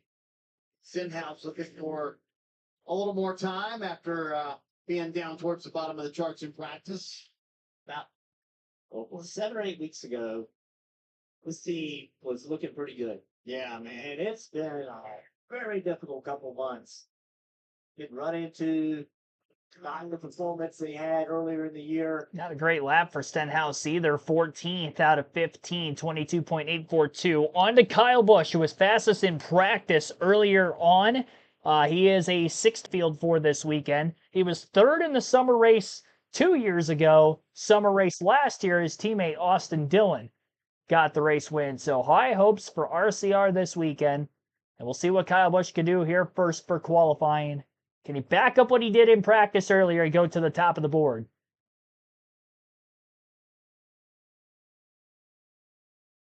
Answer to that question is going to be a no. 22.679 for Busch. And that will be ninth quickest.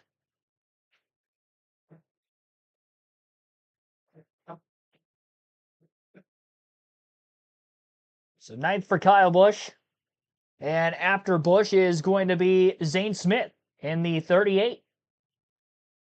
For Front Row Motorsports, 23rd place finish, his best at Richmond. His only 2 starts here were both last season in his rookie campaign with Spire Motorsports. And he shuts it down. Bit of a surprising lap for Kyle Busch. Quickest in practice, but just ninth quickest so far here in qualifying, Mamba. Yeah, I'm here with AJ Allmendinger. We were talking about the tire wear. Is that at the driver? Do you want that? Do you look for that? Does that get you excited for Saturday night's race? No, that's what you want. I just want it to be less for my car than the rest of them. Our Black Tire Chevy was okay. Good thing is Ty's obviously really fast. Just kind of, you're on a fine line here. I was too tight in the center. Then that actually 2 years off. So you want to free up, but you don't know if you free up or if you're going to be loser off. So hopefully you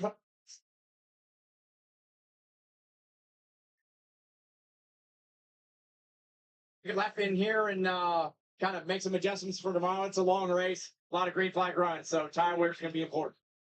Tag in the middle, loose off, Jeff. The driver favorite saying. It's Richmond. Welcome. Tomorrow you'll be loose on entry. So it'll take you. Same comments you've been hearing for years, hasn't it? Oh gosh. Hasn't it been? It is. It's just some cars are faster while having those comments. That's really, I pick on the drivers or I joke that it's consistent comments, but that's just the tendency of the racetrack.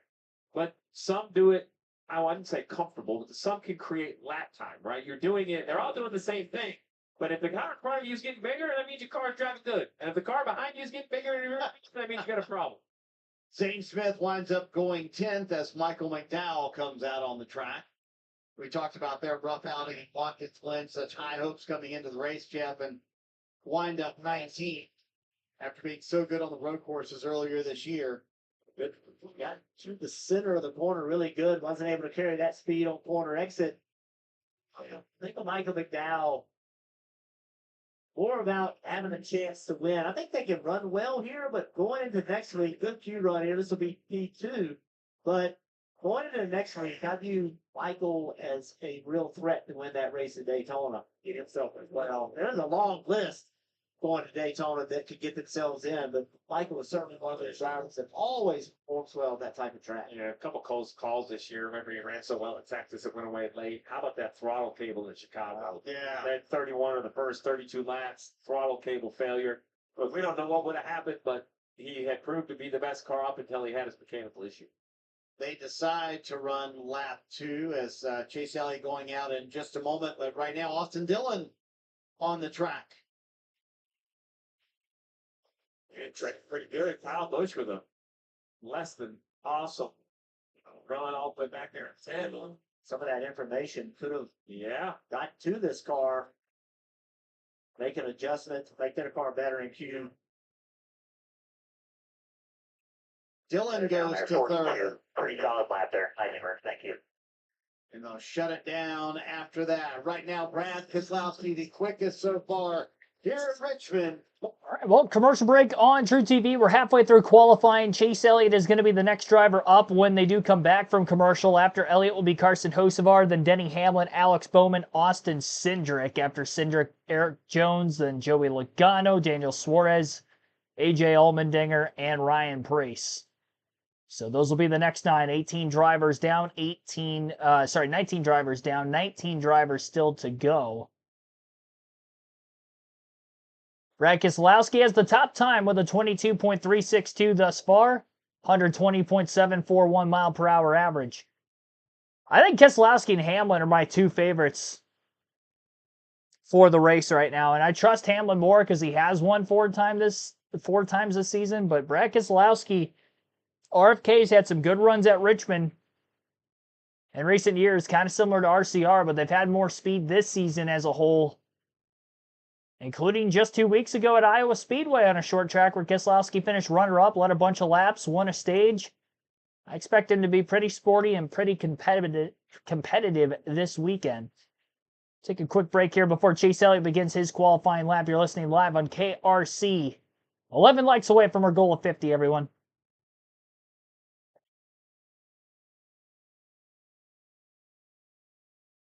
Mike G, welcome to the streamer. Gene Huddleston, thanks for tuning in. I don't know if I shouted both of you guys out or not. Trivia, probably another top 10s quiz for tomorrow.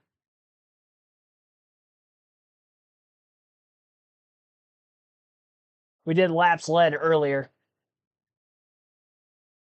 for practice. I don't know if I'm going to be doing them for practice and qualifying anymore. I've only really done those the last couple of weeks.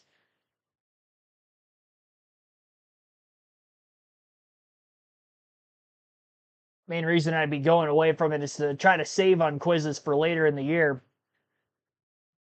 I'm not back for commercial yet on Hulu, but Chase Elliott just jumped to the top of the leaderboard with a 22.361. Besting Keselowski's lap time by just 1/1000th of a second. So Chase Elliott now the time to beat. Goes to show, I think Brad's lap is really, really solid. Chase Elliott has never won at Richmond. His best finish here was second in 2018. He finished 5th and 9th in both races here last season. One of just a few drivers that had a top 10 in both events.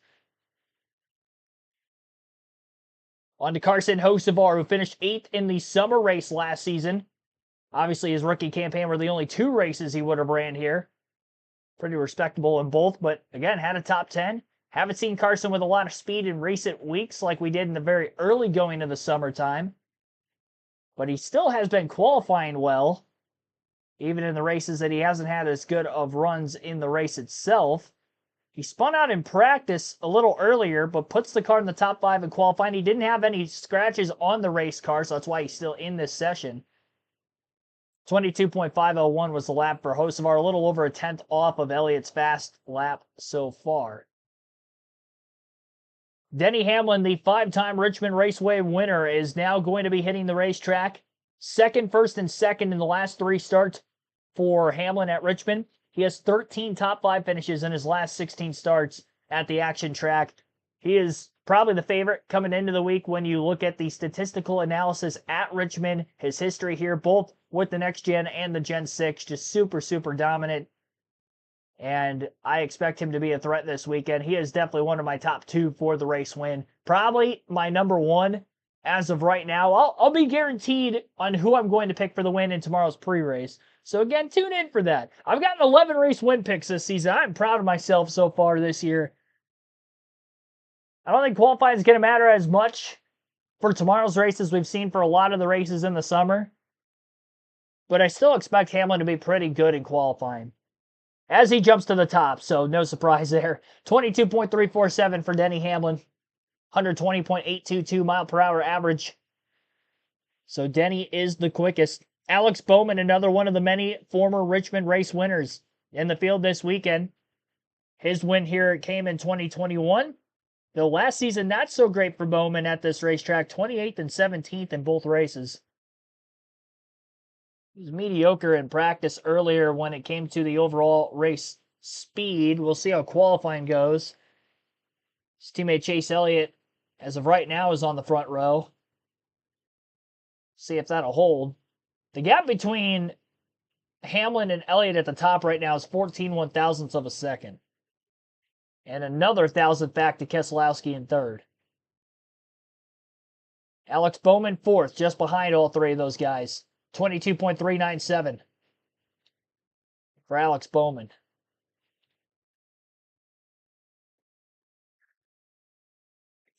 On to Austin Cindric, who has yet to score a top 10 at Richmond in his Cup career. His best finish here is 12th in 2022. He's only had one finish better than 20th in the 7 starts at the track prior to this weekend.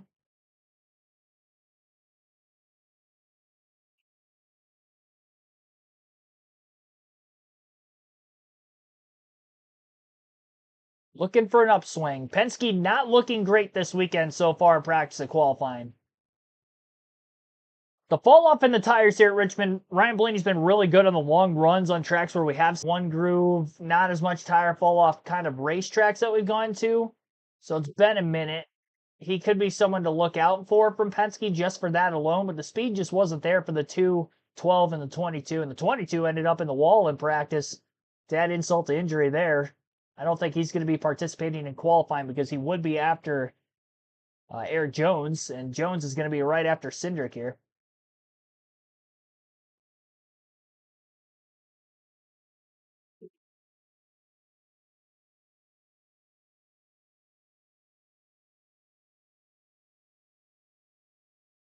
Waiting for Austin Cindric's lap to update on our leaderboard next. Get exactly where he'll time in.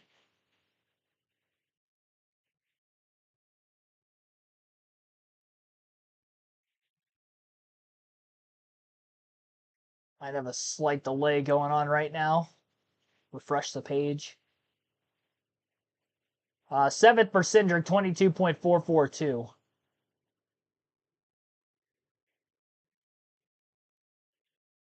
And then Eric Jones, who just went after him, 11th with a 22.526 for Jones.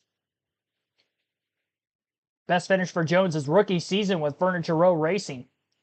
Ended up 6th in that race. And that is the only top 10 he's ever had in his Cup career was in his rookie campaign. Chase Briscoe on pit road standing for an interview. I've kind of been a fish out of water, I feel like, the whole time, my entire career. So, yeah, I don't know what to expect here. Just going to go give my best effort. You know, I don't know that's pretty for what I like in practice, but we've been like that other places, and James and the guys do an incredible job on our Bass Pro Shops Toyota, and they get me right for qualifying and even in the race. So, yeah, still confident. Just go out there and see what we got. Yeah, but I have no expectation for anything right now. I have no idea what to expect. So, yeah, we'll see what happens. I think Chase Briscoe's lowballing us. He's qualified on the front row too many times this year already for me to believe that he won't have anything at least close for the top time. Jones slid up against the wall off turn 4 on his qualifying lap, by the way. Definitely killed a bit of speed on the front stretch. Probably kept him out of the top 10. You hope that that's not too much damage. It's going to hurt the car terribly. He looked like he hit the wall harder than Justin Haley did on his qualifying lap, but it wasn't terrible. Joey Logano has made it back out for qualifying. I don't expect this qualifying time to be good with the speed in the 22 car, which looks to be slow. He's got a fender rub on the right side of his race car. Replace on the right side. Paul Wolf told me my rule is to transfer this qualifying set to use in the race. We have to at least put laps on it. But I don't know if that right front's going to be any good. It's getting some rub. Yeah. Poke out the right front. Yeah. Bring it in. Heavy rubbing. So basically, real quick, that's kind of in the weeds, but very important. It's a sticker sets for the race, and you can qualify your qualifier or transfer your qualifiers as long as they're scuffed. Obviously, a mechanical issue for the 22. You just unhappy with the system. There's other ways you could do that. You could try to get somebody else's scuffs to transfer them over to you, but everybody's up against the same tire limit. So, Well, help me understand, Steve. Now, is this the set of tires they have to work with? Like, if that had a tire rub, they can't clearly use it in the race. Are they down a set at that point? and your other option is for practice tires that went flat and have 50 laps on them, or you are now down a set of tires to the rest of the field. That's my point. And why does NASCAR do that? Because they know if they don't do that, crew chiefs, drivers, they will take full advantage of having a set of stickers. If you have a bad day of practice, wreck just like Joey did, and he didn't run those tires, it's a massive advantage to put stickers on versus scuffs. So if you're sitting at home, you might be thinking that's a silly rule. It's silly until he puts stickers on and everybody else has scuffs and he goes out and wins the race with an advantage. Then it's Or he could just allow the teams to have an extra set of tires all the way around. I mean, that would probably be the best way to go about it. I get they're trying to limit them on sets of tires on specific weekends for cost and financial reasons, but I'm sure teams could well afford an extra set of tires, especially at the Cup Series level, that we wouldn't have to run into an issue like that. But anyway, Daniel Suarez, in the midst of them talking about Joey Logano's issue, Logano did not complete his qualifying lap, so last of 27 for him. And then soon after him was Daniel Suarez, who I don't see in the top 10. Suarez was 14th with a 22.549. He now drops to 15th because A.J. Allmendinger just completed his lap. A.J. moves up to second. Well, he had the top time, and then Ryan Preece soon after him tops him as well. So back-to-back Allmendinger Preece, top of the leaderboard. First A.J. with a 22.341. And then about a tenth quicker was Preece, 22.244, who also had a top 5 for RFK just a couple weeks ago at Iowa. And a great qualifying effort here. Maybe Preece could be an upset winner for the weekend. Get himself into the playoffs. Got a lot of guys up there without a win that are in the top 10 in qualifying right now. Austin Dillon, Michael McDowell, A.J. Allmendinger, and now Ryan Preece. Still many more drivers still to qualify. I believe 9 left. We've got Ross Chastain, then Bubba Wallace, Tyler Reddick, SVG, Ryan Blaney, Chase Briscoe, Chris Buescher, William Byron, and Christopher Bell to round things out. So Bell will be the last driver to make a lap. Preece did finish 5th here in 2023 with SHR. And in that race, he finished top 10 in all 3 stages, 7th, 6th, and 5th. 5th, obviously, again, the race finish. So he's had a good run here in the past. This could be a good race with this team that has won here recently, ran well recently at this track. And Preece, we don't tend to see qualify quite as good as, say, a Buescher or a Keselowski did this week. At least out-qualified Brad. Buescher still has to qualify, but so far so good. He's 34 points below the cutoff line. He doesn't need a win to get into the playoffs. Obviously, that would solve all of his problems, but he needs to have a stellar day in comparison to Chris Buescher if he's going to want to point his way in these last 2 races of the regular season. So on to Chastain. His best finish at Richmond in his Cup career, 3rd in 2023. And he finished 5th here in last season's race, so he's got a couple of next-gen top 5s at the track. And Chastain going to be right around where his teammate Daniel Suarez was in qualifying, actually a little bit even further back than that. 26 for Chastain, 23.265.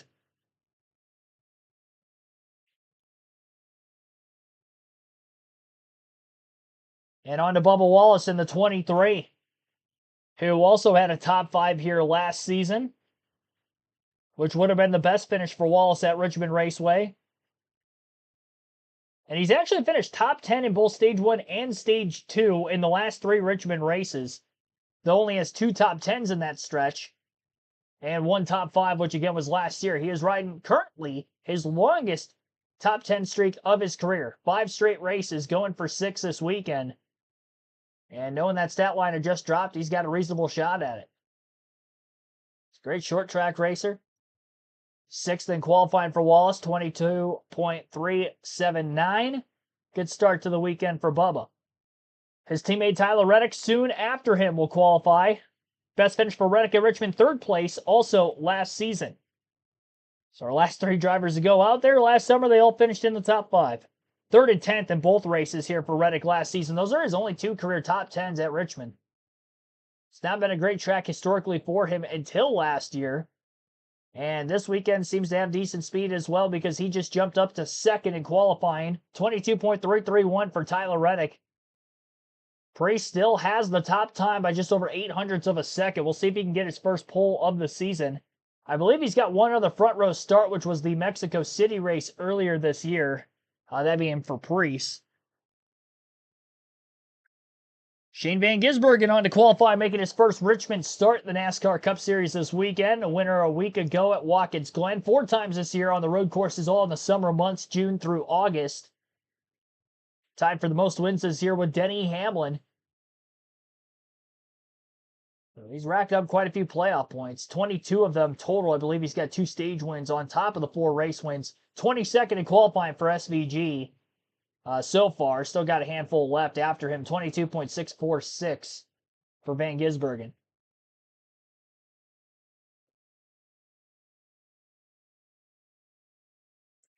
Blaney, Briscoe, Buscher, Byron, Bell. The 5 Bs are who we have left for qualifying. Blaney next. Blaney has had 4 straight finishes outside the top 10 at Richmond. His best finish here was in the first next-gen race in the spring event of 2022, where he finished 7th. Both of those Richmond races in 2022 were his only career top 10s at the track. It's one of his worst tracks here in Darlington. As a Blaney fan, I would know are his worst racetracks statistically before the next-gen era. It's been better during the next-gen era with this car at those 2 tracks, especially Darlington, but Richmond had quick success out of the gate. Actually had a pole here back in that first race in 2022.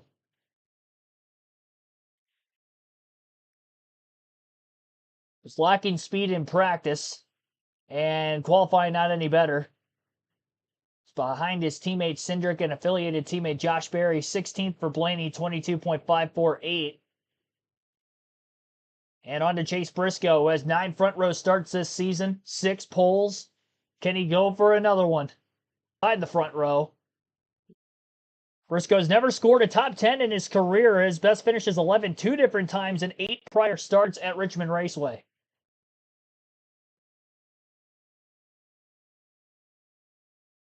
But probably the most fun driver to watch in qualifying all season. Gonna give it a go anyway.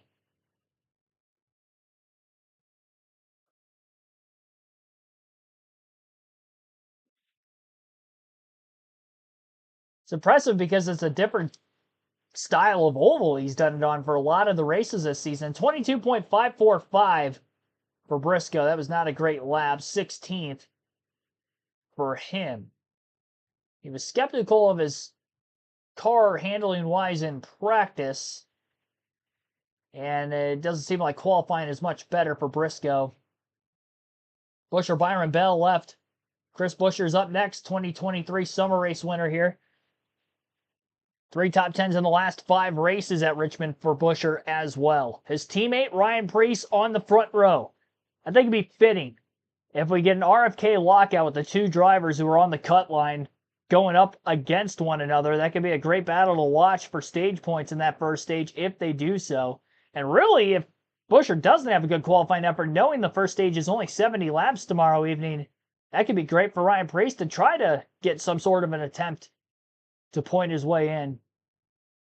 I'm just now seeing Chase Briscoe's lap, by the way, he got very sideways off turn 2. Made a great save, kept it off the wall, but that is probably a large reason as to why he qualified outside the top 15. As for Buescher, 11:22.43. William Byron, who has not won at Richmond, he's been good here with the next-gen car. Third in 2022, his best start. He's led laps and races of 122 and 117 laps when he has qualified in the top 3 positions. That's the stat line of the qualifying order there.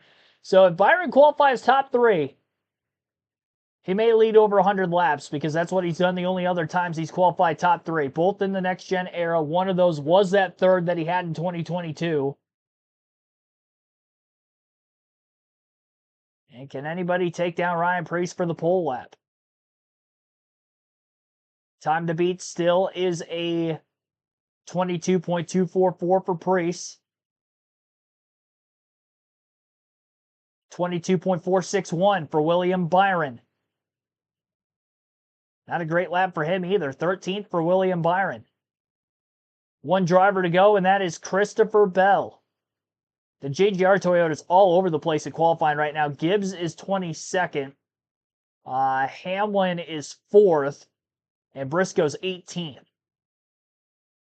So I have no clue what to expect out of Bell for qualifying, but he is the last driver to go. Bell's been very good at Richmond, despite not winning here. His best finish was a runner-up in 2022. He has 4 top 5s and 7 top 10s in his last 8 starts at the action track. And we'll see if Bell's got anything for Preece to nab the pole.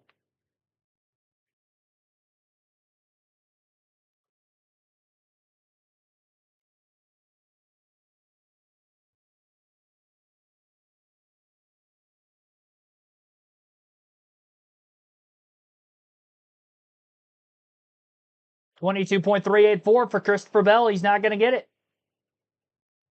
Not a bad lap for Bell. 8th quickest is where he'll time in.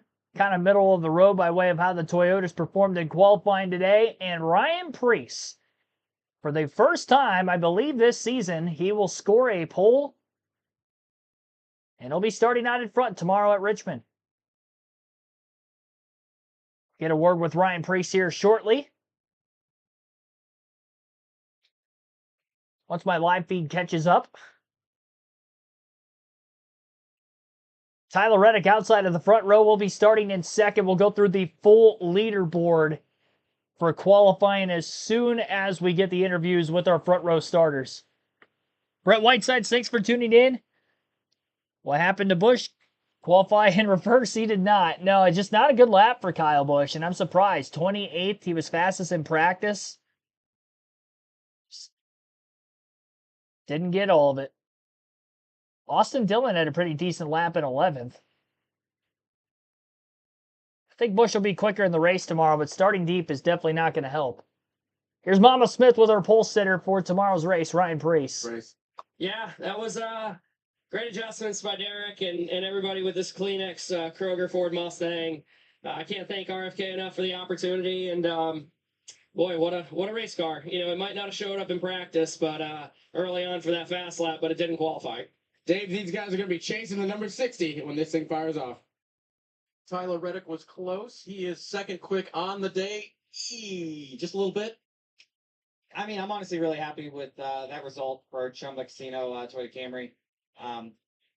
Yeah, you know, in practice, I thought we were decent, but it was kind of hard to read with where the caution fell for the 22. So we made good gains in practice on our Camry. Just proud of everyone at 2311 for working on it. And yeah, it seemed like long run, the car was doing what I'd wanted to do. So we're going to find out real quick, you know, tomorrow if that holds true.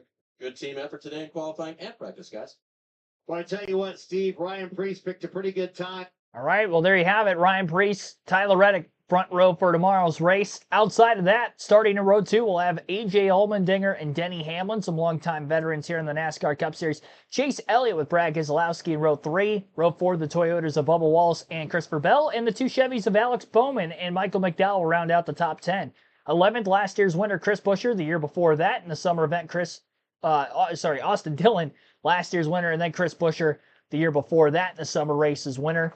Austin Cindric with William Byron will make up row number 7. Row 8 for Carson Hocevar, Ty Dillon. Row 9, Josh Berry, Eric Jones. Chase Briscoe, Ryan Blaney will round out the top half of the field in row number 10. Behind them in row 11, Daniel Suarez, Noah Gragson. Ty Gibbs, Cole Custer, row 12. Justin Haley and Riley Herbst, row 13. Shane Van Gisbergen and Kyle Busch, row 14. And row 15, Zane Smith and Kyle Larson starting deep in the field as well. Todd Gillen, Corey Heim will be row 16. Ross Chastain, John Henry Nemechek, row 17. Jesse Love and Ricky Stenhouse Jr., row 18. Rounding out the field, Cody Ware, Joey Logano. Logano had a tie rub, did not complete his qualifying lap following an impact to the outside wall in practice. So he attempted to qualify, but not going to matter much there. So Joey Logano starting dead last in tomorrow's race. Couple of interesting ones starting deep in the field tomorrow. Kyle Busch, Kyle Larson, Ross Chastain, Joey Logano. 3 of those drivers have won here before, and as for Chastain, a top 5 in this race a season ago. So I think that'll be a lot of fun to watch those 4 coming from very, very deep in the field. As well as those that start up at the front. We'll see if they can hold on. A lot of underdog stories with Preece on the pole. Reddick hasn't won yet this year, is in second. AJ qualifying in the top 5. Brad Keselowski graded Iowa a couple weeks ago. He's up there in the top 10. So it should be a good one tomorrow afternoon. Thank you all for watching this coverage of live commentary with NASCAR Cup Series practice and qualifying. We'll be live for the NASCAR Craftsman Truck Race in about an hour from now. 7:30 p.m. Eastern, we'll go live for that 250-lap race. Full 400-lap coverage for tomorrow night's NASCAR Cup Race will begin at 7 p.m. Eastern right here on KRC. I'll see you guys soon. Thanks for watching, everyone.